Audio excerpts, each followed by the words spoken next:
தாலாட்டி வளர்த்த மகனுக்கு பாராட்டு கிடைக்கும் போது ஒரு தாய் எப்படி மகிழ்ச்சி அடைவாளோ அதே மனநிலையில் நான் இருக்கிறேன். ஏன்னா என் நண்பன் பெற்றெடுத்த மகேஷ் அந்த உணர்வை எனக்கு ஏற்படுத்தி தந்திருக்கிறார். உதயாவும் மகேஷும் என் கண் முன்னாடி வளர்ந்த பசங்க. இன்னைக்கு எல்லாரும் பாராட்டுகிற வகையில் சிறப்பாக செயலாற்றி கொண்டிருக்கிறாங்க. இதை பார்க்கிறப்போ அளவில்லா மகிழ்ச்சியும் பெருமையும் எனக்கு ஏற்படுது. ஏன்னா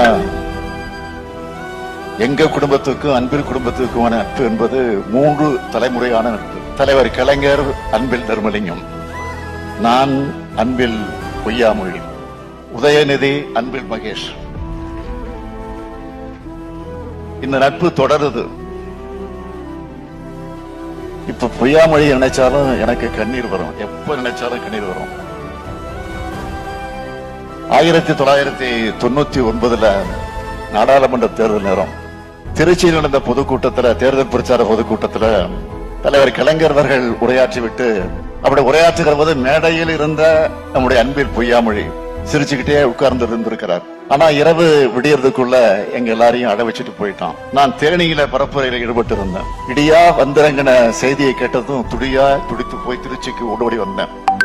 என் நண்பனுடைய உடல் சாஞ்சு, அந்த உடல் மீது சாஞ்சு நான் கதை அழுதேன். அன்னைக்கு தலைவர் கலைஞர் அவர்கள் வெளியிட்ட இரங்கல் அறிக்கையில என் பிள்ளைகள் ஒருவனை நான் இழந்துட்டேன்னு எழுதினார். இதுதான் எங்களுடைய நட்பினுடைய ஆழம். இந்த குடும்ப பாச உணர்வோடு பொய்யாமொழி இடத்திலிருந்து நூலாசிரியர் அன்பில் மகேஷ் பொய்யாமொழியை வாழ்த்துகிறேன், பாராட்டுகிறேன்.